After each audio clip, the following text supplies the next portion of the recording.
Good evening and welcome to another episode of The Fire Caves, a Star Trek Deep Space Nine podcast. I'm one of your hosts, Perry. And I'm your host, David. Tonight we're talking about Season 6, Episode 19, In the Pale Moonlight. Before we continue, you can find us on Facebook, Spotify, Apple Podcasts, and YouTube as The Fire Caves, a Star Trek Deep Space Nine podcast. Yes, and as I say every single week, you should find us and follow us because we're great. We're awesome. We are not on Twitter, X, whatever you call it. But still, you can send us your questions, your comments, your concerns, and we will maybe address them if we feel like it. Otherwise, just enjoy our show as it is, which you have been all this time. As David said, we're coming up on episode 19 of the sixth season. That means we've got, 4 or 5 episodes left of this season before we finally move into the ending, the crescendo there of the falling action year of this series. Don't know what we're going to do afterwards, but we'll see. But in the meantime, we get to talk about this great episode, In the Pale Moonlight. We are going to get into that pretty much straight away. But of course, as always, like to do our weekly check-in. So, David, how has your week been? Week's been good. Like I have talked about recently, rewatching Silo. I haven't yet finished rewatching Season 1, but looking forward to Season 2. Still loving Season 1 with my rewatch. I'm on the second book right now, which is interesting because it's set into three. It has three segments, 3 sections, and the first 2 sections are prequel storytelling, and then part 3 brings it up to a parallel story to the first book, like what's going on somewhere else in parallel to the main story. So I look forward to finishing that one here this week. But the show I really enjoyed watching this week was Arcane. I've rewatched Season 1 in preparation for watching Season 2, and I've only watched part 1 of Season 2 because they've been, as I mentioned before, they release 3 episodes at a time, so it's Arc 1, Arc 2, Arc 3. And as I was watching Arcane this week, I remembered why I enjoyed the first season so much. The show is great because all of the characters, and I mean all of them, fall in a morally gray area. Characters that are evil do good things. Good characters do bad things. They make compromise decisions. Characters who you think would never be willing to make morally hazardous but good decisions are willing to do so. The villain is the main villain of Season 1 is willing to make selfless choices in a way. It's not 100% purely selfless, but all the characters are great. And then I was finishing up the first 3 episodes of Season 2, and Perry, I am telling you, there's a character who at the end of episode 3 of Season 2 has gone in those 3 episodes from Season 1 through a Darth Vader-like character arc. Like, she was pure good in Season 1, and then the finale. What show is this again? Arcane. Okay, now I'm following. And I was going to ask you, what network is it on? That's Netflix. Okay. Yeah, I know it's one you don't have right now, but if you ever get it again. So this character, she in the first season, she's pure good. There's nothing wrong with her. She's all the characters, even the good character, she's the only one who hasn't ever made any sort of bad decision. She's pure. And then the finale of Season 1 involves personal tragedy. And so she goes into Season 2, and within those 3 episodes, she has a Darth Vader style arc. She goes from I just want to do good to no, I'm leading the army of the powerful to bring retribution down on my enemies kind of arc in 3 quick episodes. And I don't know how the rest of the show goes because everyone who's listening right now can go watch all of it. So maybe things will happen. But I was just blown away by how well the storytelling goes in this show. So if anyone ever gets a chance to watch Arcane, strongly recommend it. Strongly recommend Silo. Just great shows, both of them. And looking forward to finishing up the second season of both shows here pretty soon. What's new with you? Well, on the work front, everything has been pretty much consistent. We've been talking about making some changes to our department, but it hasn't been anything major. So I'm not really looking to see any like major shakeups or anything like that. Mhm. Home wise, things have been pretty well. It's been pretty interesting because I've really kind of leaned into this whole um, like changing how my house works, right? And getting rid of a lot of stuff. I've been calling it streamlining, and just kind of going through things and getting rid of a lot of stuff that's just like kind of old, antiquated stuff that we just haven't really touched in a long time, and kind of making space for improvements. And what I've really been wanting to do is kind of focus on making sure that everything in the house has like, I guess, a purpose or a function. Right. And that's been kind of interesting to determine because for me, I've been in doing this, I've been realizing there's so many things that I could just do without. It's just like I don't need it. Like the convenience of it doesn't work. Um, it doesn't. It's not for me. It's not convenient for me. Right. Like for example, there were these. They're like stackable totes, right? So you can store a lot of stuff in them, but then they interlock together so that you can then stack them up, and then you can move the whole thing somewhere and whatever. So it seems like a good idea, but if you one don't have a lot of stuff to go in the totes, and two you don't have a lot of space just for random stack of totes to be somewhere, then there is no convenience for you in that thing, right? And so it's like stuff like that. And then there's other things like wanting to have the big standing bookcase, kind of like the one that you've got in your in your room. Right. Um, Looks nice, seems very functional, but for me, maybe not so much because I'm so tall that like I had one, and it's like the corners of it are typically right at like my eye level, right? So anytime I would walk by or come into a room or anything like that, and there'd be one of these, and people typically put them near doors. Don't know why, but they were. I would, I'd have to kind of like move out a little bit or just be aware. Or if I happen to bump it, again, being a large man, I'm probably going to knock a bunch of stuff off of it, if not knock it down itself. These things are not necessarily, they're not made the same way they used to be made 100 years ago, right? Right.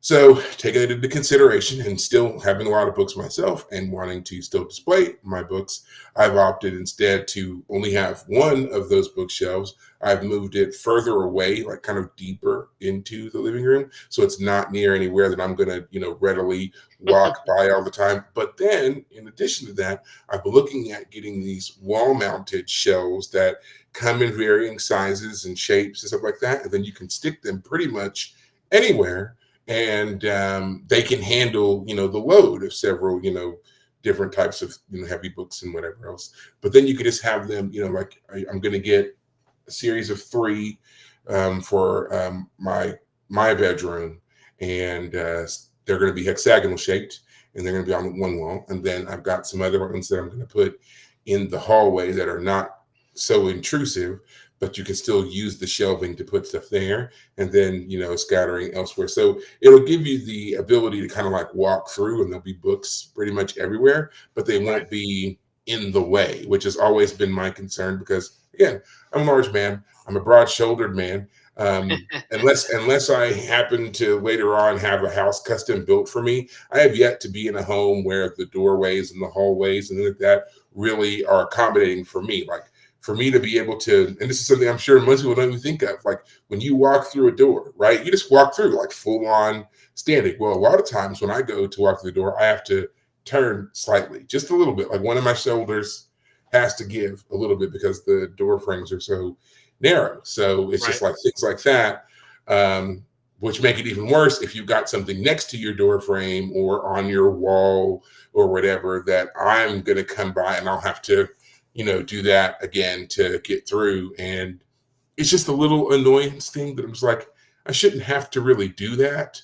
So for me, the way to, fix that is to A, like change what I use for displays, and B, to move things higher up so that they are out of my way and not, brushing my shoulders and so forth, because Right. that's my part two. I've just started this. Well, not just started. Well, yes, I guess officially started. Even though my first day is tomorrow, it's a 90-day program of workouts and this diet thing. And there's like, daily logging of stuff that I'm going to be doing, and it starts tomorrow. But I've already, like kind of laid out everything I need to do to, get into that, and with the food prepping and following a regimen, so forth and so on. So all that to say, I'm just going to get bigger, because it is a lot of about progressive overload, gaining a lot of muscle in this 90-day time span. Right. So it's really kind of just maximizing how much mass I can get with this program. So knowing that I am going to kind of expand here, I want to, still be able to function in my home. Right. So those are things that I'm working on and going to be working on. And for the 90-day program, the requirement is that I must work out at least twice a day, every day for 90 days. The workouts are allowed to vary. So like what my plan will be is like for the weekends, for example, even though I'll still be doing 2 workouts, they'll be more like going for a prolonged jog or doing a longer stretch routine for the second one. Whereas Monday through Friday will be focused on lifting, or upper body workout in the morning, lower body workout in the evening, and then the next day switching it, lower body in the morning, upper body in the evening, so forth and so on. And just, moving through, again, for a consistent 90 days, doing this progressive overload program.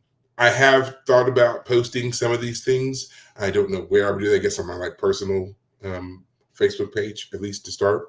I don't know, but if anyone is at all curious, that's where you would need to go to look to see it. Or if you just want to know what the program entails, I don't mind if you want to message me. I will, type up kind of a brief what it is that I'm doing, and we can go from there. All right. But yeah, that's it. I'm actually pretty excited because I haven't done anything this intense probably in like 12 years, I think. Okay.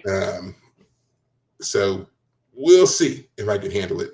Up here, mentally, I think that I can. I really think the hardest part of it is going to be the getting up early to do the workout before work and everything else, because part of that stems from my own, like, I wouldn't necessarily call it a phobia or an anxiety thing or whatever, but I don't like going to gyms when they're really crowded. So considering the amount of work that I really need to get done, that means having to go to the gym like right when they open, and my gym opens at 5 a.m. So it means I got to get up at least by 4:30 to be dressed and to drive over there and be there as soon as those lights come on to get in, doing to do. And by the time anybody else really starts to show up, I can be on my way out. The difficult part will, of course, be the evening workout, because people are going to be there. There's going to be a lot of people there. And I mean, it's not like I haven't gone to the gym before in the evening, but it's just always the same. Everyone wants to. So many people who are in your way, who aren't really doing anything, but they're kind of sitting in the path of whatever it is that you need to go and do. Then you have people who want to talk to you, and there's just a lot of extra that goes into it that I don't like. But I'm trying to look at that as a bit of a challenge, because I've noticed about myself that I've gotten into this habit of, really not being friendly, not talking to people very much. And for a long time, I kind of prided myself on that. And now I'm realizing maybe a slight problem with my daughter emulating me too much. And I don't want her to, grow up and be this way. So I need to work on being more open, more friendly, more social. So I'm going to use the gym as another way to do that. So when people come up to me and talk to me and so forth, I plan to be more receptive. So we'll see how that goes, because it's again, I've been this way. I've done gyms this way for years. So to suddenly be like, let's flip a switch and be different, we'll see. We'll see. All right. So anybody who sees this and comes up to me in the gym, if that ever happens, bear with me. All right. You know what I'm working on here. Okay. Right. So bear with me. Yeah.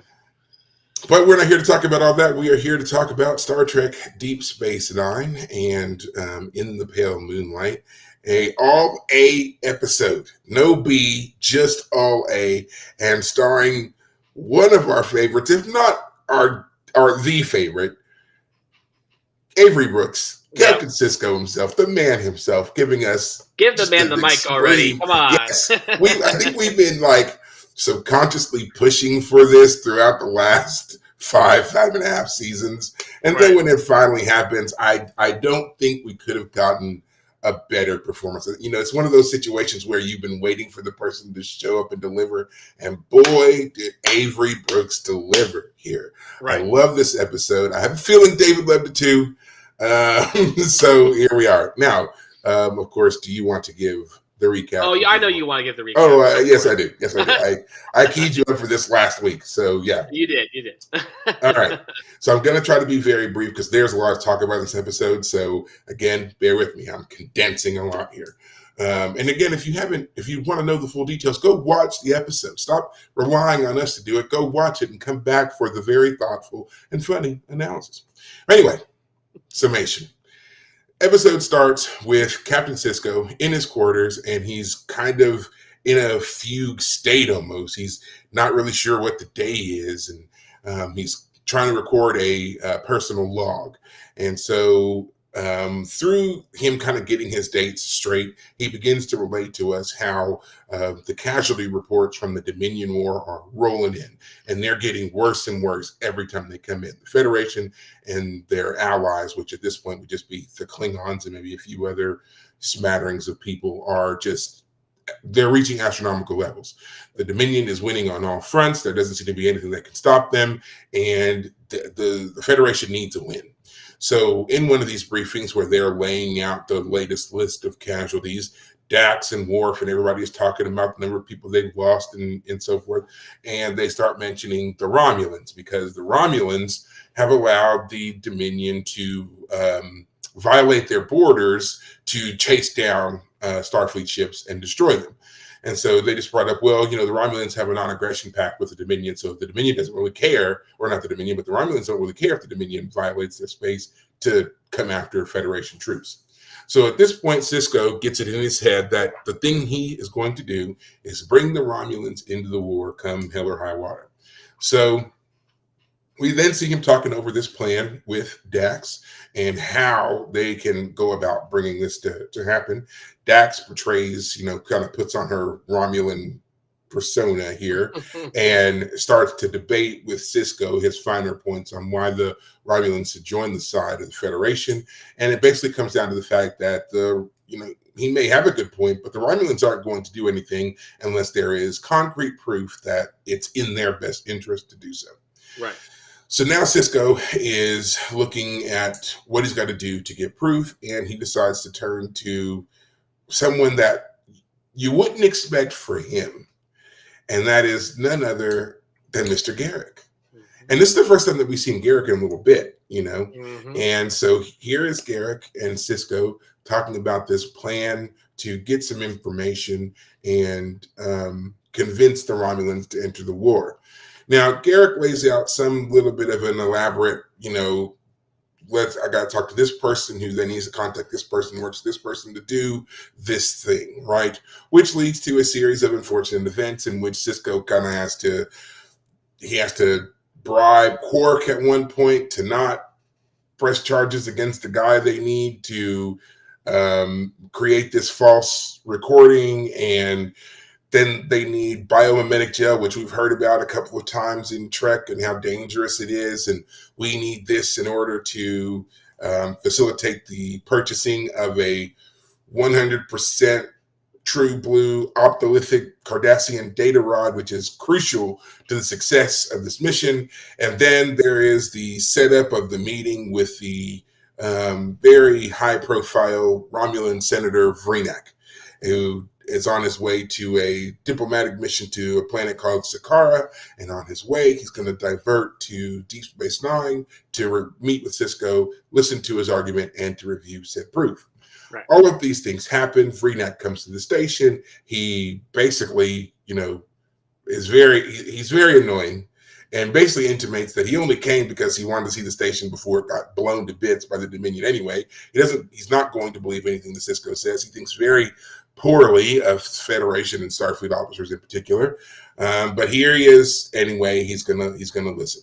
Right. So they play him the evidence. He has to review said evidence. He reviews it, and lo and behold, the forgery doesn't pass muster. Freenak and his people discover that it is a fake, and he makes it very clear to Cisco that he is going to out him to every major power in the quadrant, and they're going to know what the Federation tried to pull off here and basically seal the Federation's fate.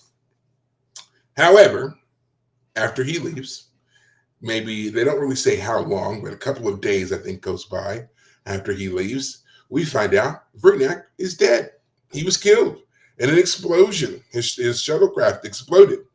Now, Cisco, being the smart man that he is, puts two and two together and realizes that Garrick killed Vreenak, used him to kill Vreenak, brought Vreenak to the station, and Garrick killed him. Yep. So, of course, he goes to confront Garrick, belts him across the table. They have their big showdown argument, to which Garrick reveals, yeah, I did it, but because I did it, because it's going to look this way to the Romulans, and the more that the Dominion tries to protest it, the more the Romulans are going to believe it, because it's what the Romulans would have done. So you're going to get what you want. The Romulans are going to come into the side of the war on the Federation. Yep. And, of course, they do. And It works beautifully. Then the Romulans come into the war and begin having major successful strikes against the Dominion. It effectively turns the tide of the war. But Cisco, knowing all the machinations behind said move and his culpability behind all those things, can't really seem to sit with what happened. Until he can, which when he says he can live with it, and he erases the entire personal log. The end. That's it. The end. Now, obviously, there is a lot more to this episode than that terrible summation I just gave, but we don't have a lot of time, and I want to get into this with you, David, and I hope that, again, if you want to see it, which you should, it's a great episode of Trek. You should go see this one. Go watch it right now and then come back. I mean, if you're watching us live right now, you can't do that, but you know what I mean? So go do that. But now, yes, to you, David, first time viewer, what did you think of In the Pale Moonlight? Yeah, as we said before, you gave the recap. Give Avery Brooks the mic already. Let everyone else just sit as a secondary character. They're just there to make him look good, because he always kills it whenever he has a chance to play a part. Because this episode is all about gray morality. Can Cisco accept that the way they got the Romulans into the war, which he believes to be absolutely necessary for them to turn the tide, can he not only lie, like there's lying about it to convince them to join, forge some documents, forge the hollow suite looking, scenario where they seem to have a battle plan that Wayun is giving to the Cardassians. Fake it, lie to them, and convince them to join, but straight up murder someone. I mean, this is, anyone who knows world history knows that World War I was begun. At least the spark that set off the war was the killing of Archduke Franz Ferdinand. That's it. That is a famous point there, historical point. The Archduke Franz Ferdinand, who was basically he was the equivalent of Switzerland. He was so interconnected and interrelated to all the other people that he was like the one person who, if something happened to him and it was proved that one side or the other was involved, boom. And that's exactly what happened. Right. And I don't even know all the history around that, as you point out, how that fell the way it did, which is actually, as I'm thinking about it, makes me want to go look it up and learn. I can't tell you specifically, but it basically breaks down to when he was assassinated, because he was related to person A, they had to respond. But then because that person was related to, the person who they responded to was related to someone else, they had to respond. And then because of all the other people being interrelated or whatever, they had to then support the other ones for coming in. So it was basically just families fighting over and over again. Right. And, then of course, all the common people and soldiers kind of, or the cannon fodder there. But that's basically what it was. Person A, person B, person C is on this side, D, E, and F are on the other side. Right. Boom. That's pretty much how that worked out. Right. So, yeah, the idea that Cisco would, I mean, it's a brilliant thing. He, at the end of the episode, he says, "I can handle it. I can swallow the unpleasant nature of what happened, and I'll delete my recording." Now, I believe that Cisco is not truly satisfied. Like, he might swallow it, he might sit down, he might say he's good with it, but I think that this will be something that he always is torn over. Like, he is always going to have an ulcer in his stomach over this issue. And I will 100% agree, because if there's one thing that has been true about Cisco throughout everything that we've seen so far, is that he's very dedicated to the ideals of the Federation. Right. Betrayal of the uniform is something that you just don't do when you're around him or under his command in his service. Right. And I feel like this sets up a moment where, for him internally, that is exactly what's happening here. He is betraying the very ideals he holds most dear. And that's even what Garrick says at the end. He goes, "So you may have just, averted the death of billions, and all it cost you was the lives of a senator and a forger and the self-respect of one Starfleet officer." So it's just like, yeah, that's a bargain, right? I mean, all of that for the countless billions, probably trillions, that you're going to save in the long term. And can you live with it? Which is what, Cisco's kind of rationalizing with this personal log that we're seeing here. Right. So, yeah, just brilliantly done here. Yeah, and I realized, I'll just say this before we move on. I noticed in this episode, one of the things that's unique about Avery Brooks's face, and it's something that I loved as soon as I noticed it. He always has his left eyebrow always slightly cocked, which I can cock my left eyebrow. I can't cock my right one. I just can't get my face to work. But anyway, if you look, the light was hitting his forehead just right in certain scenes where you could tell that it's just kind of stuck in that slightly ironic cocked look, which I think is what makes him so fun to watch, Avery Brooks as Cisco, because he's basically got this whole like persona of like, really? Like, okay, then if I have to deal with it, I'll deal with it. I'll do what I have to, which the reason that's important is because this is the episode where like that falls flat. He can't have a cynical, laid back, I'm above it all kind of attitude. He is the one who initiates everything in this episode. He tells Bashir, give away 73 liters of biomimetic. 85 liters of biomimetic gel. Yeah, and Bashir is like, are you serious? Like, then let's put it this way. If Cisco had gotten an order from someone above him saying, do that, he would have kind of agreed with Bashir. He would have said something quietly to Bashir of like, yes, I know that this is unpleasant and I agree with you, but we have our orders, do what we have to do. But Cisco can't do that this time. And Cisco doesn't try and fake it with Bashir in some sort of like, oh, that's just the way it is. No, he's like kind of pissy with Bashir. He's like, do what I told you, and here's the written instructions. Don't fight me on it. Sorry, you have a face soul expression. You want to say something? Well, I just want to point out that technically Cisco did get clearance from Starfleet to do this. But my point is that Cisco, like, was it last episode where it was a couple episodes ago where Worf had saved Dax instead of finishing the mission, and Cisco has to give him a dressing down. That's it, dressing down. But then the reason I love that scene is because he then turns sideways and like doesn't talk directly to Worf, but like in profile says, I would have done exactly what you did. I get it. Cisco, being the man that he is, like, he can't fake it. He's a man who like, that's the reason when it all falls apart when he gets confronted, because Cisco's not a liar. He's not deceptive. He's not that kind of person. And so the idea that he would have initiated even though he feels convinced that this is going to be necessary, he just doesn't like the means of getting the Romulans involved. And of course, he's right to fear that if something goes badly, the Romulans will react so negatively. The Romulans treat every sort of interaction as a chance to one up the other side.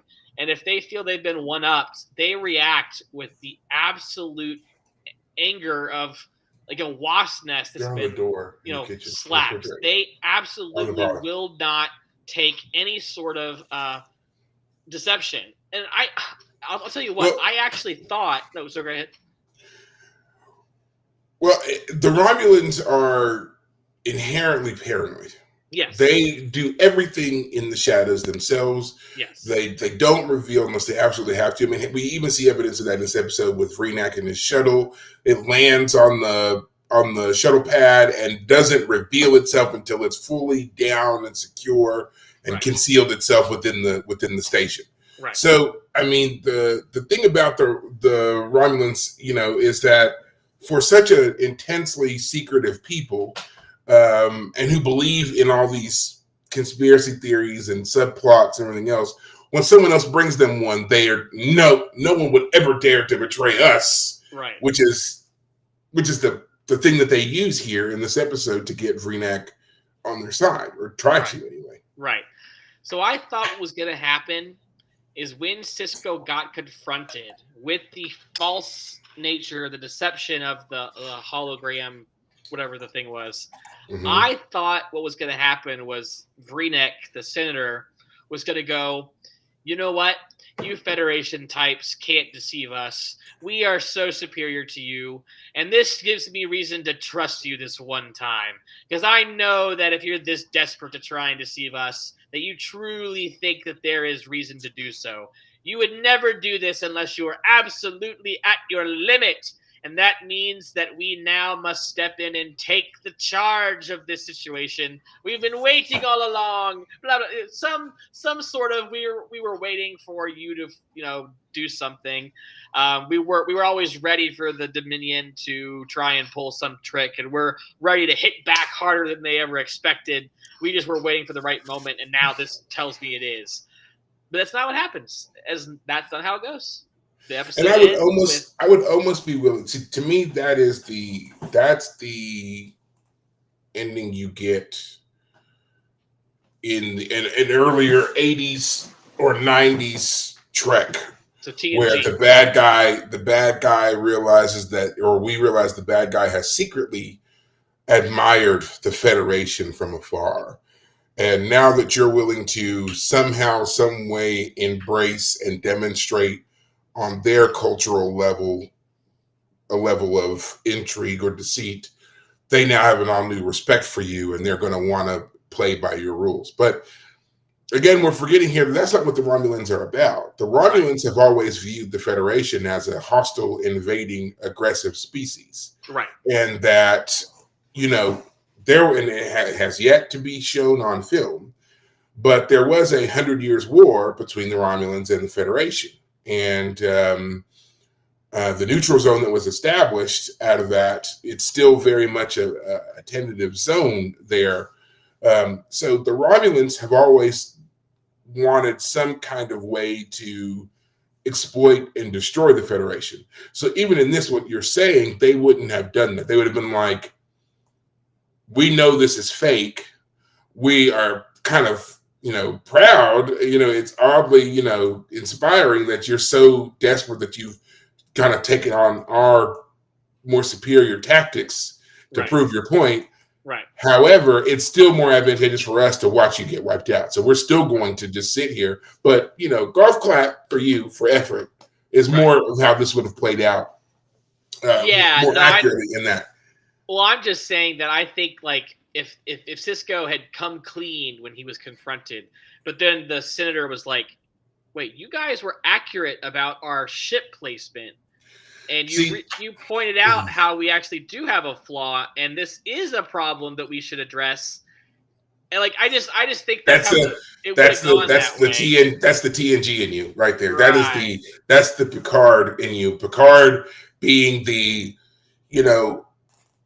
knowing that this is a necessary evil and taking certain steps along the path, but it never sitting right with him. So he's constantly looking for another option to where finally when he's forced to go through with the subterfuge and it doesn't work, it gives him the chance to come clean and give one of his eloquent speeches, followed by the revelation of, but because of the Federation, you have these other side benefits you haven't really thought of before. So you're going to want to keep us versus the other ones because they're for sure going to come after you. Even though what we said may have been faked on this hologram, it's for sure still going to happen, and you know that. So it's better to deal with us, and we just want peace. We want things to stay as they are. Right. So, kind of the better the devil you know. That would have been a Picard solution here, which we were going to definitely come to a Picard versus Sisko in this scenario. So I guess we're already here and doing it. But yeah, that's what it would have been in that. I feel Picard would have found a way to definitely come clean, but then to lay out other ways in which the Romulans benefit from the Federation being around versus the Dominion, and convince them that way. And then they would have taken that because it somehow would have edged out in their favor. Right. Yeah. And then even still, Picard, even with that win and it being a more open win, he still would have been very troubled with how far down the path of darkness he was willing to go for this thing. And that would have been the end. Like, we would have seen all the handshaking and everything else, but then we would have seen him in a very personal moment in like his ready room or something with Counselor Troy talking about he didn't realize that he could go so dark, and it bothers him that there's this darkness that he allowed himself to go, and how the war changes people. And that's what it would be, that's what the episode would have been about. Right. Versus this, what we got here. Yeah. And of course, this episode is interesting because it falls right after the last episode where Section 31 was, I guess, introduced. We could say that was last episode, right? Yes. That was the episode. I'm looking at the name, Inquisition. Mm-hmm. And so the idea that, let me put it this way: if this episode had directly addressed, brought up Section 31 in some way, or the guy from Section 31 last episode, it almost would fit nicely. Like, this Sisko is pulling a Obsidian Order, Section 31, what's the Tal Shiar type move. He is playing spy games with Garrick. And, Garrick's just as surprised as anyone else that Sisko comes to him for help. But it's interesting that he almost doesn't go to the Section 31 guy. I don't know if he would have to get a hold of him, but I believe that the reason they never give one. They never give an in-universe reason for why Sisko does not reach out to Sloane in Section 31. Yeah. But I've always believed that the reason he didn't do it was that, to him, as we saw at the end of that episode, Section 31 represented a totally different kind of threat, and it was something that they could kind of see as a long simmering one. So they'd already put the plan in place that the next time Sloane contacts Dr. Bashir to let himself be recruited. So him suddenly turning around and trying to find Sloane would mean that they also were very much aware of what Sloane was, and then having to telegraph that to Sloane, which would probably have made Sloane suspicious of them any other time after that he would have come to Bashir. Sure. So don't want to ruin that later on plan when you have something else right here that can remain completely off the grid. Because that's the other part of it too. Even though it is sanctioned by Starfleet is very much like, we don't want to know. So like, keep us in the dark as much as possible. Oh, it's great. You're going to use Spy Master Garrick, so we don't have to log anything. Cool. Just get it done, Sisko. That's all. Just get it done. Right. Yeah. Yeah. And of course, Garrick is right there, and he has some of the access to the things we need, like the Cardassian,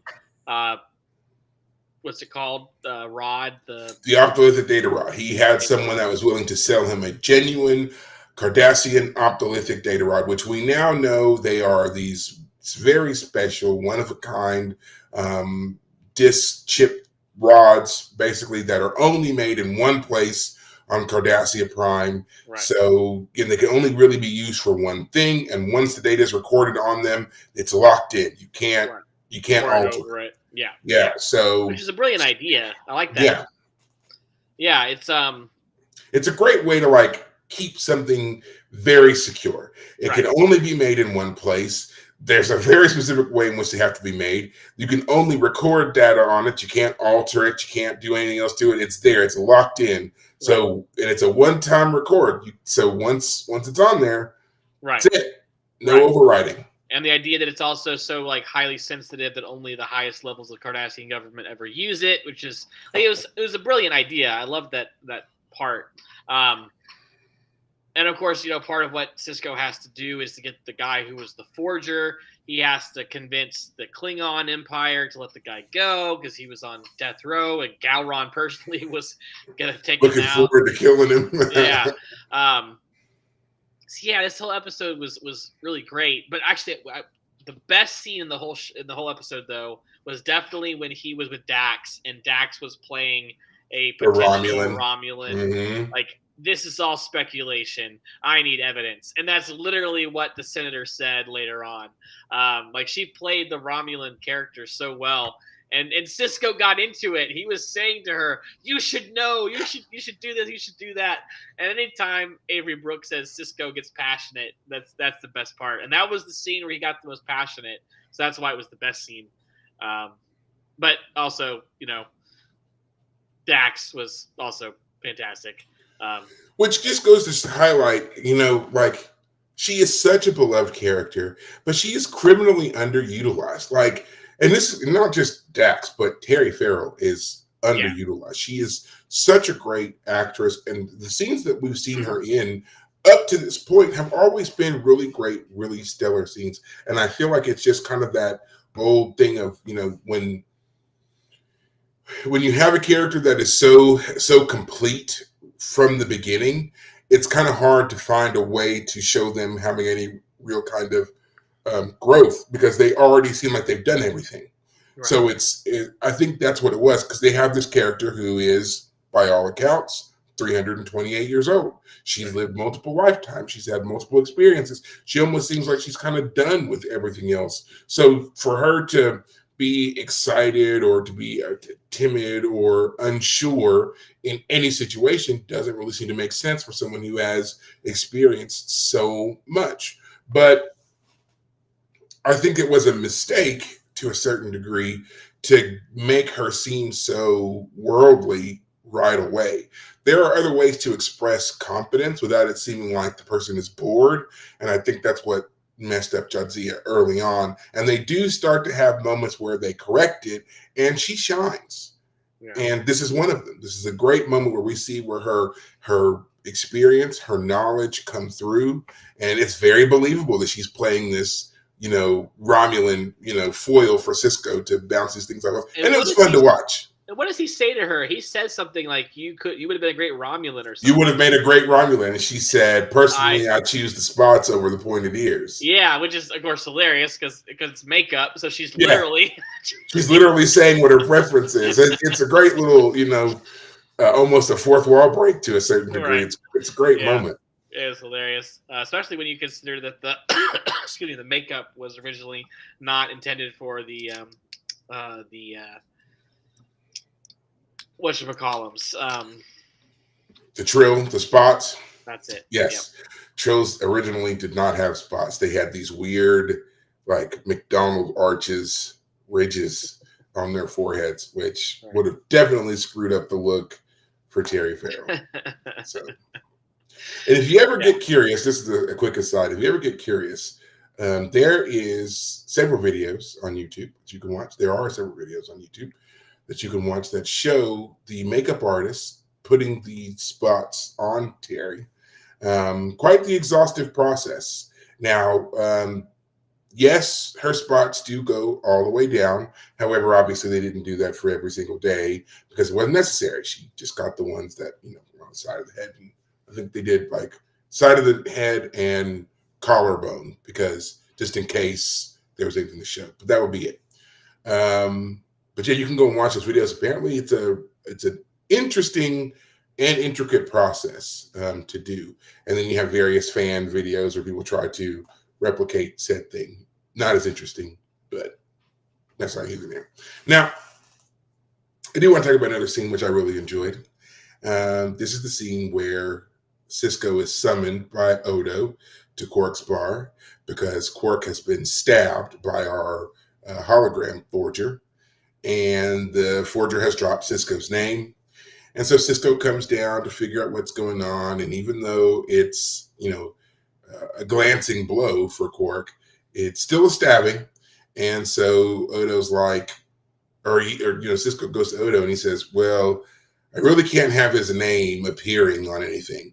And he's like, I understand, but if Quark wants to press charges, which is his right, I can't stop him. Right. So now Cisco has to go over and bribe Quark to not press charges. Right. And, once Quark realizes what's going on, he's more than happy to play in and help Cisco. He's more thrilled by Cisco coming over to he's a little bit of Cardassian in him. Quark always knew, and here he is. And he even says, at the end, he says, and thank you, Captain, for restoring my faith in Rule of Acquisition number 95. 98. 98? Is it 98? I thought it was 95. You have a better memory than me, so I'll take your word for it. I could be wrong. I thought that's what he said. But he says, every man has his price. And I don't think any words have cut Cisco deeper until that very moment when Quark says that to him. Because it's just like the last thing he wants to hear is that he is also doing this thing, which is delighting the Ferengi here. So I love that whole scene. 98 was not what we just talked about. So anyway, what is 98? What is 98? What is rule number 98? Oh, what is it? Oh, I deleted it. Let me pull up the page. Something about the wind. Here it is. A wise man can hear prophet in the wind. So, okay, whatever that means. But 95. Let's see if that was correct. You had it right. Nope, not 95 either. I don't want to keep looking them up. That doesn't matter. But anyway. That does. I mean, I'm pretty sure that's what he said. But whatever. Yeah. Anyway, you're right. It doesn't really matter right now. We can look it up later. But the point, even for such a small scene, Armin Shimmerman once again just lays it out for us. Yeah. And I love the way that it really does seem like stick in Cisco a little bit when he hears it. Yeah, Armin Shimmerman, man, he acts behind his makeup better than anyone else does. He can go from outrage that he got stabbed in a ball altercation to, oh, I have leverage all of a sudden and I can make do. I just love like the 5 bars of gold pressed latinum. It's like, to the Federation, they don't really care. So why 5 bars? Is that really quite a lot? Is that Quark being nice to Cisco on some level? I mean, I think it is a lot from what we've gathered. So I'm going to lean that way. Not strips, but the whole bars. Yeah, and bars are that's it. That's the big one. Right. You want, it's like the goal was to get bars, but you will take, what is it, strips? Scripts. Whatever. Yeah. Yeah. And we had an episode recently where he thought he had gotten a hold of Morn's like 10,000 bars. Yes. And they were just gold. All it was left was the gold, and he was so upset. Useless gold. Anyway. Just real quick, I looked it up because it was going to bother me. And in the official posting of the rules of acquisition, rule number 95 is expand or die. Right. Rule number 98 is every man has his price. 98? Really? Well, yes. Google lied to me then. So, anyway. Well, I don't know what that came from, but this is the official Star Trek listing here that I'm staring at. And you know what? I will provide the link in the chat for other people who may want to be able to see this. But Yeah, that's what it says. That's So, fascinating. huh. Well, anyway, Anyway, yes. yeah, yeah. So the whole episode is about what gray areas are worth crossing in order um, to get a laudable goal. Like if war is so terrible, do you let criminals go? Do you do criminal acts yourself? Do you even go as far as become an accessory to murder? Just to provide a false narrative necessary to motivate your enemy into joining your side. And it's a fun question to ask. I can see why this episode is so beloved. This is a question that, I mean, let me put it this way: how much of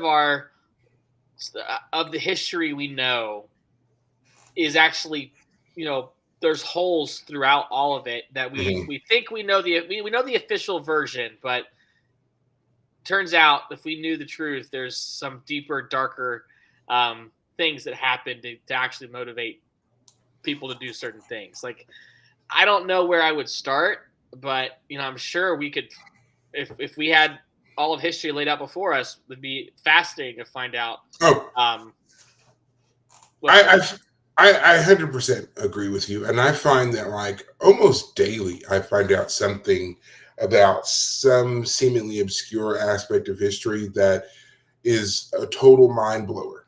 And it's just like it frames everything in a whole new kind of context. And it's just like I don't understand how it seems like we've had this knowledge for years, for decades, for centuries, even. And then somebody will come up with one little thing that completely turns it.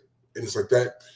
None of that. Now, all the stories, everything else that we had learned in grade school, none of it makes sense anymore because if that was true, then all the other stuff didn't happen or did happen or however that breaks down. right. And so it's just so, it makes me wonder like, how much of what actually happened will we, one, ever find out about? Two, did people intentionally hide because this other narrative was better? Or three, it was covering up something even worse. So it's like we told this thing because even though it was bad, it's not as bad as this other thing. Or here's something that was actually really good, but we can't have that out at this time. So we kind of squash that for now until we can get to this other part. Like, I wonder how much of that really happens Right. in history and stuff, and it just blows my mind, man. When people are like with Cisco here, lives are at stake, Yeah. millions, perhaps billions of lives are at stake, Right. and it's an inconvenient truth, sure, but it's going to save a bunch of lives if I do this thing. Right. How Yeah. how do you how do you deal with being the person that has to make the decision and then hold on to it? Right. How many military generals and stuff had to do the same thing? Okay, we're gonna sacrifice this boatload of people because even though that sucks, by doing that, that's gonna buy us time to do this thing over here, which is gonna save millions. Right. Like, I wonder how many times things like that happened. Yeah. Yeah. That's exactly what the kind of thing I'm thinking of. But that's a little more like the cost of war type situation. But yeah, I'm trying to think of like Like, sorry, go ahead. well, my mind goes to also the things where like stories of people who were important to certain things Right. are obliterated from history. Like I heard a very interesting one today, as a matter of fact, and it's the story of the Cadillac Car Company and how the Cadillac Car Company almost went under following the Great Depression and everything, but it Right. was saved by black farmers. And so basically, what happened was, you had all these other car companies, like, you had Ford, and then Ford, there were a couple of brothers who separated from the Ford company, and they started Dodge. And then the Cadillac was the next iteration of Ford to roll out. And almost overnight, it was like tanking. The sales of it were just almost non-existent. And then of course the Great Depression hit and no one had any money. The banks had no money. No one had any money to buy these cars. So you had this massive rollout of a product line that no one could afford. except for black farmers, because at the time in the early 30s, black folks weren't allowed to have bank accounts. So they all kept what money they had as just cash stored at their homes, or they would bury it in like jars or in bundles, or the old Right. stories of hiding money under the mattress and so forth. So what Cadillac did was they retooled the car and made it not only a luxury item, but they also made it to where it was something that would, they had versions anyway that would work on farms and stuff. So it appealed to black farmers to buy this car, and they had cash in hand. So Right. they came and bought the cars in cash, and it was an unprecedented explosion of car purchasing in the black community, and that's why the company was able to survive. So let me get this right: the racist white stockbrokers and bankers lost all their money, and the people they had refused to do business with had the money to go buy stuff. Pretty much. That was Yeah. the whole thing, because they weren't allowed to have, that was the whole story. They weren't allowed to have bank accounts, but they were still making money and getting paid. They just kept it. They didn't have anywhere else to take it. And so there was a part of the story that goes, basically Cadillac, they had a meeting to talk about filing for bankruptcy and selling off assets. And the day before the meeting, this guy came to them and says that he said, I think I have a way to save the company. And he had been traveling in like some southern state. I forget which one they said he was in, but he found out about these black families that were going to this particular car dealership to buy cars, because it was the only car dealership that would sell to them, because a lot of other dealerships wouldn't sell to them at all. So then they would go to this one dealer who would sell to them, and he was selling any car on the lot. He was selling it for about $300, and they just walked up, cash in hand, picked the vehicle, paid the $300, and they drove it off the lot. He asked the guy about it, and he, kind of explained a little bit what was going on. The guy then went and talked to a couple of black farmers and other black families, and they were essentially like, yeah, no one will sell to us, so we need vehicles, so we go to who will sell. So he went back, reported this to the CEOs and everybody else at Cadillac, and they retooled the whole line and brought them there to sell to them, and like within a couple of weeks saved the company. Wow. And so then after that, they later, like in the 60s, they hired, there was like a team of like black artists and designers that Cadillac hired. And that's how Cadillac began having the quintessential look. It was from these same designers that they hired from these black regions and stuff like that. So it's like, yeah. And I was like, I never knew that. I'd never heard that ever. And I mean, we all think of Cadillac as it's a higher end car. I mean, it's not an Aston Martin, sure, but it's still a very higher end, a much higher end car. It's an American made car and all that. And to think that at one point it almost went under because no one had any money except for these black families over here in the South. Wow. How'd you hear about that? It was I have this news feed that does like,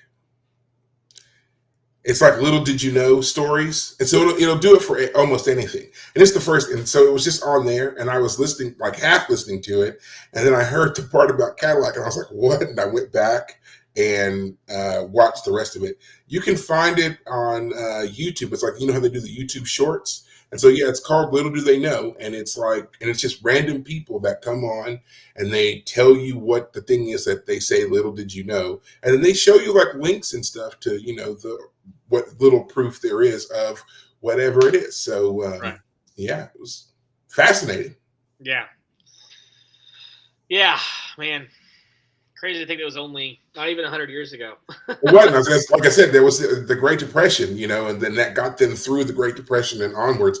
And like I said, and they hired those artists in the 60s. I mean, that really wasn't that long ago. So, yeah. Yeah. Crazy. Oh, man, imagine that, letting racism almost bankrupt your company. Okay. People were kind of dumb. Yeah, well, even all these years later, not everybody has achieved enlightenment. We'll just say not everybody. But anyway, back to Cisco and the Ferengi and so forth. Yeah. So at the end of this episode, we see that Cisco has basically worked himself to coming to terms with being. Well, actually, let's not go there yet. Let's talk about obviously the infamous confrontation between Cisco and Garrick when it's revealed that Vreenak has been killed and it's being labeled as an assassination, and all fingers are being pointed at the Dominion. Yeah. Um, we see here Cisco immediately leaves, goes to Quark's, or not goes to Quark's, but goes to Garrick's, and smacks him across the table. And then when he finds out that Garrick not only killed Vreenak, but he also killed our hologram Borger, he pops him again. And that's where Cisco, not Cisco, but Garrick lays out the path to the Romulans join the war. Yes. Brilliant. Brilliant scene. Yeah. But as we all know, what Garrick says, the truth is buried in the lies. He only lies about the things he makes up, so forth and so on. There is a very interesting conspiracy theory that I happened upon today. I had never heard this before. But the story goes, or the conspiracy is, that upon Cisco approaching Garrick to enlist him in this enterprise to convince the Romulans, that Garrick, based upon all of his information and his time spent on Romulus, he had already concocted a plan to eliminate Senator Vreenak. There was never any real need to get the optolithic data rod, to get to use the biomimetic gel for anything other than making a bomb. Because as we know, biomimetic gel can be used in weapons and bombs creation. This is something that's been gone over multiple times in Star Trek. They even mentioned it in this episode. I think Bashir mentions it. Mm-hmm. We know that Garrick snuck aboard Vreenak's ship under the pretense of checking the logs to see what other information they could glean from Vreenak, but he most likely was planting the bomb at that time. We know that the biogel doesn't show up on regular sensors. That's why it's such a popular item to use in weapons making. So the conspiracy theory basically states that Garrick lied this whole way to manipulate Cisco into bringing Vreenak to the station to kill him. I think that's giving Garrick too much control over the situation. I mean that. Okay. I mean, if the most important part was all he needed was for the senator to be nearby for him to get it done, well then, I think he would have been smart enough to like. Let me put it this way: it's Cisco who goes to Garrick to present the plan. Mm-hmm. So for Garrick to have always had a plan to begin with, that feels a bit much. And yeah, like the reason Garrick's twist at the end is so brilliant and why it's such a great episode is because he reveals that all of the plot elements we've been seeing the whole time work together to make the best convincing story. The most convincing story of what happened is the one that Garrick presents. He had gone to talk with the Dominion. While he was there on Cardassia Prime, someone got him the information about the Cardassian or the Dominion's plan to invade Romulus. The damage to the rod will be enough to explain away any sort of inconsistencies that might be on the rod. It's in the wreckage. Like it all fits together so nicely as a false flag operation pointing toward the Dominion that it's just great. But I would hate, let me just put it this way. It's a mistake, in my opinion, to then say that from the very beginning, Garrick had everything laid out. No, let's not give him like godlike powers. Let's just make him a brilliant spy. I will agree. Yeah. I will agree. And I think I liked it more when I thought about it as he didn't have a plan right away, but he developed a very simplified plan.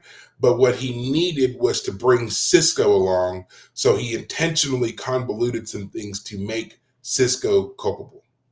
Sorry, go ahead. Well, so I would say, like, for example, we know that the guy that he used for the forgery had some kind of past history with Garrick, because when Cisco brings him to the station, he's all chatty and friendly and everything else, right up until Cisco mentions Garrick's name, to which he suddenly becomes serious. Garrick is here. Yeah. So, and he's only there, and the guy's only there because Garrick told Cisco about him. Right.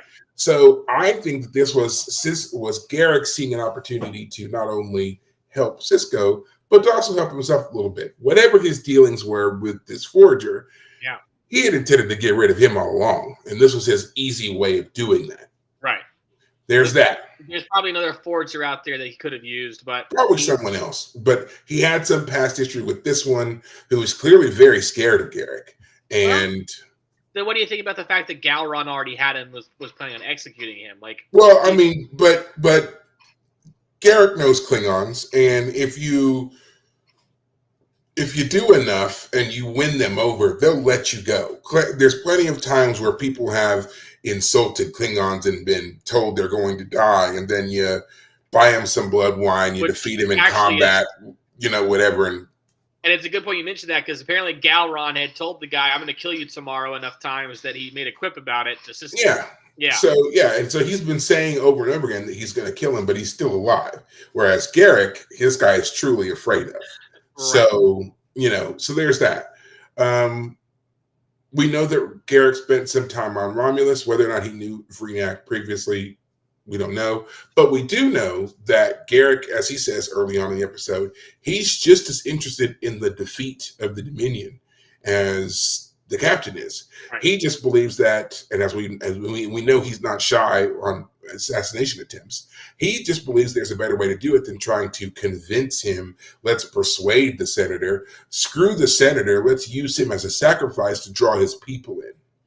And so that's what he does. And so, and there's even a point where he kind of lays it out to Cisco. He's like, explain to the senator that this opalithic rod came at great cost. Some 10, 20 soldiers died, that sort of thing. He makes very light of it, but he also says that same thing to Cisco when talking about the data rod. He's like, there's only going to be one way to get this. It took me, it cost me quite a lot to get to this rod. Like, he's already setting that same kind of framework in Cisco's mind, which he then cavalierly waves off with telling him to do to the senator. How many liters of biomagnetic gel did Cisco really have to get to the guy? Right. So the guy, and originally the guy asked for 212 liters, I think. I think it was just 200, but whatever, it doesn't matter. Go, yeah. And he said, absolutely not. But then he whittles it down, and they got to 85. From 200 to 85. That's a huge discount, which also, could be Garrick padding the paper a little bit there. And he gets the gel, and we know it can be used to make bombs, and the Senator shuttle does blow up. So did he really need the gel to buy the opalithic rod, or did he just need the gel to make a big enough bomb to kill the Senator? Right. Yeah, that's another question too. Like, let's say that that biomimetic gel had been used in some terrorist act in the future. Like, let's say 3 episodes from now, there's a terrorist attack and it's tracked back to this incident. That's another question that Cisco has to ask himself, is like, am I willing to endanger the lives of unknown people to save?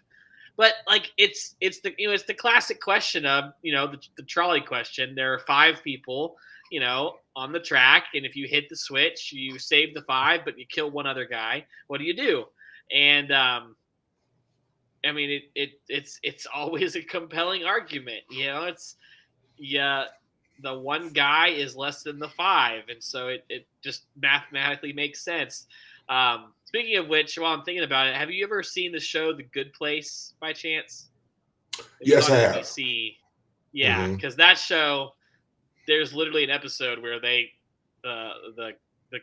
one character who has magical abilities actually, he snaps his fingers and suddenly they're in the trolley problem and they run the people over, and he says, all right, so what did we learn? It's a great little moment. That's a great show if anyone needs to watch something. I never finished it. I did watch several episodes, and like when it first came out, Oh, I you did didn't watch the enjoy whole it. thing? Oh, you No, need to go back. It's really good. It's a good show. If you know what, do you know the twist of season 1? that they're really in the bad place. Yes, Yes. Okay. I got that far. Okay. All right. Because the rest of the show is still good, but that's like the big reveal of season 1 is that, oh, this is the bad place. So yeah. Yeah. Anyway, all that to say is that this episode is great because it asks that question, and Cisco is the character that it's the right one to ask because Worf and many of the others would have, like Worf would have probably done it, but Bashir never would. He's a doctor. He every life is sacred. He'll never do it. By the way, was O'Brien in this episode? I don't remember seeing O'Brien. No. Did he show up? No. Fair enough. He doesn't have to. Dax. No, wait. He was in the episode. He's in the wardroom during one of the presentations of the death lists. Okay. He doesn't. I don't think he says anything. Yeah, I think he's just there. But we don't see Kira in this episode. Oh, that's true. Wow, a lot of characters were missing. That's another person. Like, what would Kira do? Like, Kira is interesting because she could probably argue both sides of that argument. She could argue that that's what the Cardassians do. They don't treat life as sacred, but we need to sacrifice people to save others. Like, she could literally argue both sides of the case, probably. Yeah, I think that's an interesting way to look at these, not just from the standpoint of the captains, but also the crews that support said captains. Right. Yeah, Kira being the first officer, and considering her past, I think that she would have been more gung-ho to do it, but only because she would recognize why Cisco couldn't go through with it. Like, not all the way. Like, if Cisco had brought her in and discussed the plan with her 100%, I could see that being a way for them to give Cisco an out, so that technically he did not commit whatever the crime is that you want to call it and go against his Federation principles. He tried to shut it down. He said, we're going to go about this another way. But Kira, being someone who's fought oppression all of her life and who has seen what things like this do, and her own dealings with the Romulans and so forth, being like, this is the only way. I could see her picking that up when Cisco puts it down and finishing the mission with Garrick. And then when Cisco gets pissed, he lets that out when he finds out that they went through with it anyway. He dresses them both down. Of course, he's very angry, but it would have been that righteous anger that we're used to from him. And technically, he can't punish either of them because Garrick is a civilian and Kira is not in Starfleet. So it gives him a pass. He can maintain his moral whatever, but he gets to do this, thing anyway. And then he can have that kind of a side moment like he had with Worf in the other mission where he's like, I had to say these things, but deep down, that I would have done this. I'm with you. Yeah, right. So there. Moving on to another first officer, Riker. If Riker had to make the decision, I don't think that he would have put up so much of a fight. I think he would have argued why they shouldn't do it. Right. But he wouldn't have stood in Picard's way to get it done. And he wouldn't have made Picard feel guilty about doing it. He would have immediately come around and been like, you did what you had to do. You just saved billions of lives. Yes, I put up an argument in the beginning because that's my job. Right. But this is what, It's interesting you bring up Riker because I feel like Riker would have been the character to say the Romulans deserve this. They're the ones who constantly act deceptively. They deserve to be deceived. They don't deserve the straight up truth because they never offer us the straight up truth. They're never allies to us in any upstanding way. So. And what we're doing protects them. What we're doing helps them in the long run. We know that this is going to happen. They're being too stubborn and pigheaded to see it. But we're going to do what we've always done, which is we're protecting the greater good. So yes, this is going to suck, but it's going to protect the greater good. And then I still see him, even with it being done, Picard would have been totally internalizing, "Oh, I'm a failure because I let this thing happen." And I still see Riker being right there, being like, "You did what you had to do." Like that would have been his point. That you did what you had to do. Right. Well, and also the idea that this senator was like the leader of the group that was in favor of the Dominion. Like this isn't some sympathetic guy we're killing. This is literally Right. He's not a authority. Vedic Barile. He's Right. he's like the Romulan version of Gul Dukat that we're getting ready to take out here. Exactly. And the more you think of it that way, you can think of it as being like legitimate. But Cisco is the reason he's torn up is not because the guy was somehow interested in Dominion on some sort of political level. No, it's an assassination, it's a murder, it's a deception, it's a lie. Mm-hmm. That's why Cisco's upstanding. Yeah. I think even Picard could swallow this better than Cisco. Picard could get around to the you got to do what you got to do. The ends, yeah. Well, I hesitate to say that he would have ever gotten to the old ends justify the means, because I know that he's given speeches on how that's not the case. It's almost always not the case. But I do feel like he could have gotten himself to accepting it on a higher level of, think of all the lives you've just saved. Like, this does suck, but you've just saved countless millions. Right. He would have moved past it, where Cisco, like I said, he's going to have an ulcer in his stomach over this for the rest of his life. He's never going to ever just do away with it. And I still feel like they would have found a way to let Picard come clean about it and then still get the thing that he wants to happen, so that he is absolved of truly having blood on his hands. As you said, like my version of how it would have worked of, oh, you couldn't deceive us. We knew the truth. And we actually love you, poor little Federation Earthlings, for your poor deceptions. Mm-hmm. It's now time for Daddy to step in. That's the attitude they would have taken. We're going to meet you on common ground. We know that you want to survive just like we want to survive. So, we don't understand this Dominion, but we understand you. I mean, I can see the Romulans being like, yeah, we needed you to blunt the first blow and sacrifice all of your most important ships, so now that we can come in and wipe up and like the whole time we were just biding our time. Like that is how I expected this episode to go. Yeah. So it is interesting that it didn't go that way.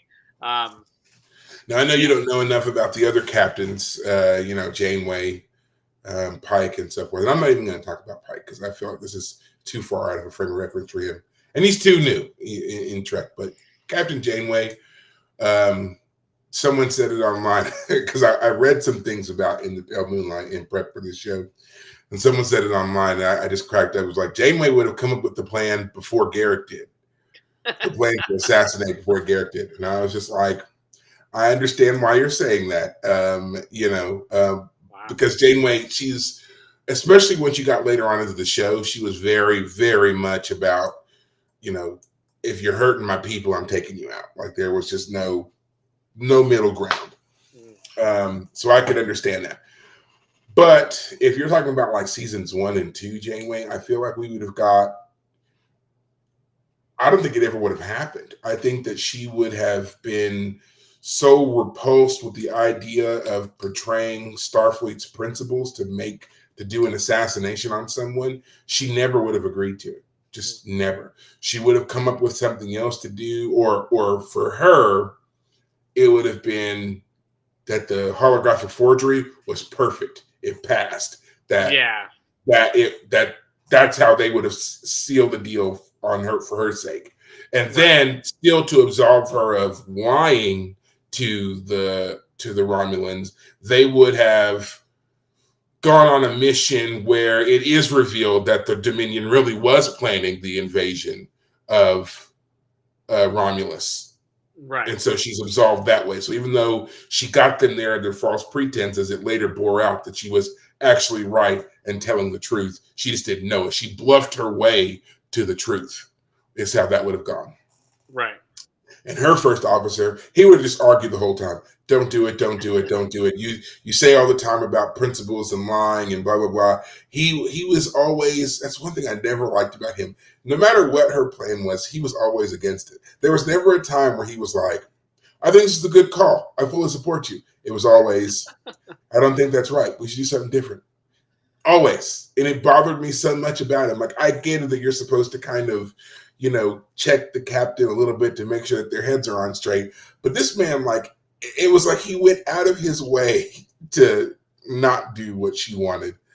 So in this situation, I just don't feel like he would have supported her at all. You're going to lie to them. You're going to come up with this forgery. It's trickery. It's no better than what a Ferengi would do. Like, those are the things I hear him saying to her, like, to insult her about her plan. And then at the end, when she's proven right, as she almost always was, he would have come to her hat in hand and been like, yeah, so you got, you were right. And I shouldn't have said those things, and things got out of hand. But as you know, I always have your back, and I'm always here to support you. And every time those scenes happen in Voyager, I'm always screaming, no, you're not. You never are. Please get off the ship. So but that's right. Whatever. That's totally aside here. So now that we've officially gone over, what are your final thoughts on In the Pale Moonlight? Did you like this episode? Dislike? I know you liked this episode. Oh yeah, I liked it. Yeah. It's always interesting for me to like watch episodes that like I look here on Wikipedia and like there's a lot to say about people thinking this being like one of the best episodes that like Deep Space Nine ever did. That Trek in the ever did. series. Yeah. Mm-hmm. And it's funny because like because of all of that, like I watch it and I definitely liked it, but like they're like to have been a part of it when it was new would have been just so interesting. Like I was enjoying the Arcane show as I just talked about it earlier, and it's new, it's fresh. I feel like I'm responding as one of the first people to say something about it. Meanwhile, I'm here and I'm like, everything I'm saying, I'm sure someone has had some version of that said. So yeah, it's great. I forgot one thing that was kind of fun about this episode is that Avery Brooks as Cisco, when he's recording, he's actually looking in the camera a number of times, like he's talking to us. Which was great. Mm-hmm. It felt really personal. I don't think I've ever seen even Picard. I don't think there are any episodes where like someone actually looked down the camera. They never have. They've never have. It's always that's the first time that it's ever being addressed to us. Like they know we're watching them. Right. This is the first time that's ever been done. I don't think they've even done it since. And the reason that's important is because Cisco isn't talking to us, the audience. He's not fourth wall breaking. He is doing some personal therapy. He as he says it when he first starts the episode, I have no one else to talk to about this. I can't even talk to Dax. This is my only way to just get it off my chest is to record something about it and then delete it at the end. And that's, I think, ultimately what makes the episode so interesting. Is that there's never an episode where Picard would have had to hold something from number one, from Riker. There's never a moment in the show up to this point where he didn't. And that's my whole point about like when Bashir was in his quarter, in his ready room and was like, what are we doing? And like Cisco doesn't respond with the, I know our orders suck, but I'm with you, but we got to do what we're told. He has the more brusque, the more unpleasant, I told you to do what I said to do and you're going to do it. He has that, more military bearing in that episode, in that scene. And again, and then just to say it one more time, Avery Brooks as Cisco, he's a fantastic actor. I think the best one on the show. The fact that Cisco is not the main character, that the other characters aren't like planets around the sun. Like Picard is the central focus. TNG. Yes, he's the one that matters on every episode. He's never not involved. Even in episodes where he's not the quote unquote focus character, he's still making executive decisions for the ship, and that affects everything. That's not how Cisco is treated on Deep Space Nine. Characters go off on missions with very little of Cisco's input. Like literally, Cisco doesn't show up until that final scene in the one where Dax and Worf go off to save that guy. It was Kira who calls them in and says, "Hey, we need you to go save the guy." Mm-hmm. Cisco ends it brilliantly, but Picard would have started and ended that on the Enterprise. Maybe Riker would have given them the briefing, but anyway, my point is that this is a Cisco episode, and we get so few of them that, of course, they always stand out. I mean, the last one was the one where he went back in time and was imagining himself as a sci-fi author in 1930s America, or whenever that 40s. episode was set, and like that was also the most recent episode where like you go on Wikipedia and everyone praises it. It's one of the best episodes of the show, of the season, of Deep Space Nine and Star Trek. Give us Avery Brooks, man. It's one of those things that, and this is why I love this show so much. It's one of those things that is very much indicative of the time in which it was filmed. If this show was out now, doing episodes now, we would definitely have more Avery Brooks. We would have more Cisco-centered stuff. At the time, this was an experiment with an ensemble cast, having so many recurring characters as well that play ultimately very pivotal roles in the development and advancement of the storyline. This is something that Star Trek had never done before. It's something that a lot of other shows hadn't done before and were also just getting into. So just as much as Star Trek is about the future, they do try to bring in a lot of contemporary elements to make the shows relatable and watchable compared to other things that are on TV at the time. Like, we've got shows like ER, Cheers, Chicago's Hope, shows along that line that feature these very large, heavy casts. And so it's hard to always get something that's going to focus on enough of the characters and make them work. But there was an attempt here for that. Later on in other Treks, even Voyager, which came, kind of during and after, kind of went back to that more centralized focus. They did try to pop around a bit more to different characters, but if you watch it, you'll notice the same kind of 3 to 4 characters pop up in the majority of the episodes. And Janeway is in every episode, regardless of who the focus is. Right. So yeah, they were just trying something different there. Not to mention the fact that also, the show battled a lot when it comes to popularity and representation and a lot of internal politics of Paramount. In fact, this is one of the episodes that's often talked about when, I've told you before, there was a time when Paramount, CBS, all of them pretty much stopped paying attention to Trek. And the writers of Trek just kind of went off and were doing whatever it was they were doing. This is the episode where it's kind of noted that this is where like executive producer Rick Berman kind of popped his head back up and was like, wait a minute, you guys are doing what? You have our captain doing what? Yeah. Because he was so focused on, at the time, Voyager was getting ready to launch into, I think it was going from the 4th to the 5th season. And they had this episode called Year of Hell, which is a 2-parter because, of course, they would do cliffhangers from one season to the next. And this is a really big to do. Voyager gets really beat up. The ship gets really beat up at the time. A lot of people are lost. There was a whole big going on around this time. Plus, they had contract negotiations, so who was going to come back or not. All of these things were happening on the Voyager set, and no one was really paying attention to what was going on here on the show that was getting ready to end its 6th season, Right. So then all of a sudden it's like, you're doing what over there? Like, that's kind of the reaction they had, but it was already too late. The show was already, wrapped and so forth. So right. There's a lot of that happens here. And I think that's why we did see so many characters kind of pushed to the side a little bit, because there weren't the powers that be that had the same kind of oversight like they did on Next Gen and Voyager and so forth. So some things were dropped, some things were missed, but we do get incredible performances like this from Avery Brooks and pretty much everybody from Deep Space Nine. Whenever they are focused or focused on, I should say, they give great performances. We have yet to see anybody really drop the ball when it was their turn, so great stuff. But yeah, fantastic episode. I'm glad that you enjoyed it. I'm glad that we finally got here. I've been so excited for, again, In the Pale Moonlight and Far Beyond the Stars. They aptly 2 of my favorite episodes of this series. And yeah, I'm just excited to get into what's coming up next for us. So now, um, with that being said, I will just do a quick recap.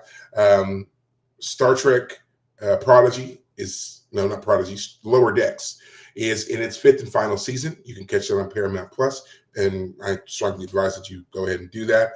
Star Trek Prodigy is exclusively on Netflix. I believe the third season of that has dropped, and as far as I know, there will be no more seasons of Prodigy. They have talked about doing some more. All the voice actors are on board to do more, but Netflix has yet to pick that up. So third season seems to be it. Strange New Worlds, they've already wrapped on production of the third season, and from what I understand, they've begun production on the fourth season already, even though the third season has not even been released yet. So hopefully that should be coming out here soon. Again, no official release date for season 3 yet, but there you go. The Starfleet Academy show is still in production. The Star Trek 31 movie with Section 31 movie with Michelle Yeoh is in post production. No official release date on that yet. However, apparently there's already a petition started to have the Section 31 show turned into a TV series after that follows the plot of the movie whenever the movie is done and released and so forth. I don't know how they're going to do that. It's like you're setting up a petition for something that you don't know if you like yet. So whatever. But Come it's on, there. Star Trek is built on those petitions. Yeah, but typically they were built on a petition for a show that's already been out and has a proven success rate, not an untested product. Just changing up the formula, not the substance. Yeah, Right? yeah, we'll see. So yeah, if you're interested at all in any or all of those things, you can find them both on Paramount Plus and on StarTrek.com. You can watch all the shows on Paramount Plus, except again for Prodigy, which is exclusively on Netflix. I think that's going to do it for us. Will we be here next week? So next week is Thanksgiving, and I know that you have Black Friday and I all mean, that I stuff. could still technically be here. I have to work that day, but I get off early, so I could still meet up. I can still get on at our usual time on Sunday. What do you think? Um, well, let's tentatively say that we'll do it, but we'll just see because something may not totally work out there. So potentially we will not be here, but just plan on it for now. We'll keep you guys updated through the week once that decision is finally made. But until then, either way, have a very happy and safe holiday. Enjoy your Thanksgiving with your family and friends. And until next time, take care of yourselves. Thanks, guys.